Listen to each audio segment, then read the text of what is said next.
पहाड़ों के बीचों बीच धुंध और रहस्य में छुपा हुआ एक सदाबहार जंगल था। दूसरे जंगलों से अलग, इसके पत्ते कभी भूरे नहीं होते थे। इसके पेड़ लंबे और गर्व से खड़े थे, हमेशा हरे रंग में लिपटे हुए। झरने जीवनदायी पानी से बहते थे, जमीन को पोषण देते थे और पुराने जंगल के राज फुसफुसाते थे। सदाबहार जंगल सिर्फ पेड़ों का समूह नहीं था, ये एक जीवित प्राणी था जो समय जितनी पुरानी ऊर्जा से धड़कता था। जंगल के दिल में हवा में फुसफुसाते हुए राज थे, कहानियां जो बड़बड़ाती नदियों द्वारा बहाई जाती थी। स्थानीय लोग अजीब और अद्भुत जीवों के बारे में बातें करते थे जो इसकी गहराई में घूमते थे। उनकी आवाजें रात के सन्नाटे में गूंजती थी।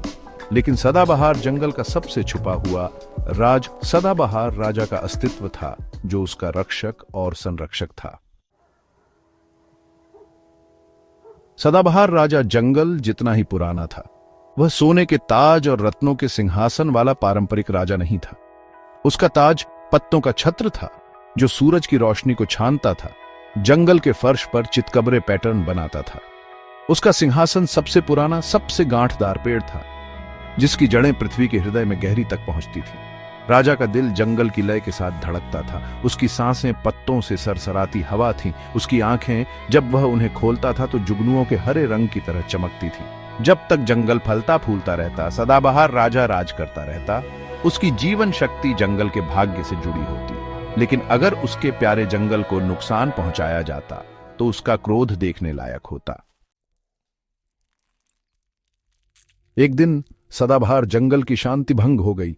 लकड़हारों और व्यापारियों का एक समूह, जिनके दिल लालच से भरे हुए थे, जंगल के किनारे पर आ पहुंचे। उन्होंने जंगल के अंदर उगने वाली दुर्लभ जड़ी बूटियों और कीमती लकड़ियों के बारे में अफवाहें सुनी थी और वे अपने फायदे के लिए जंगल का शोषण करने पर तुले हुए थे। वे केवल लाभ देखते थे, उस जगह की पवित्रता से अनजान। उनकी कुल्हाड़ियां खामोश पेड़ों की निगरानी में चमक रही थीं, जंगल की सिम्फनी में एक बेसुरी धुन। उनकी मौजूदगी से हवा भारी हो गई। लालच की गंध शुद्ध हवा पर एक दाग की तरह थी। जंगल की फुसफुसाहट तेज हो गई, एक चेतावनी दे रही थी जिसकी लुटेरे अनदेखी कर रहे थे। सदाबहार राजा ने अपने जंगल का दर्द महसूस किया। लकड़ी पर कुल्हाड़ियों के कंपन उसके पूरे शरीर में गूंज रहे थे। उसकी आंखें खुल गईं। एक भयंकर हरी रोशनी से चमक रही थी जो जंगल के सबसे अंधेरे कोनों को रोशन कर रही थी। जंगल ने उसके गुस्से को भांपते हुए उसके अनकहे आदेश का जवाब दिया। बेलें नीचे से रेंग कर निकली, लकड़हारों को उलझा दिया और उनके पैरों को बांध दिया। पेड़ हिलने डुलने लगे और कराहने लगे। उनकी शाखाएं पंजों की तरह बाहर निकल आईं। जंगल के जानवर जो आमतौर पर नजरों से ओझल रहते थे, पतली हवा से प्रकट हुए। उनकी आंखें आदिम क्रोध से चमक रही थी। पृथ्वी भी घुसपैठियों के खिलाफ उठ खड़ी हुई। उनके पैरों के नीचे जमीन डगमगाने लगी। घबराए हुए लकड़हारे अपनी कुल्हाड़ियां गिराकर भाग गए। उनका लालच जंगल के प्रकोप के सामने गायब हो गया।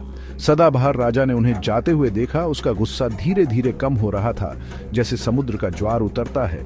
जंगल ने भी राहत की सांस ली जैसे ही उसकी छायादार गहराई में शांति लौट आई। लकड़हारे वापस नहीं लौटेंगे। उनके लालच की जगह जंगल और उसके दुर्जय रक्षक का डर आ गया।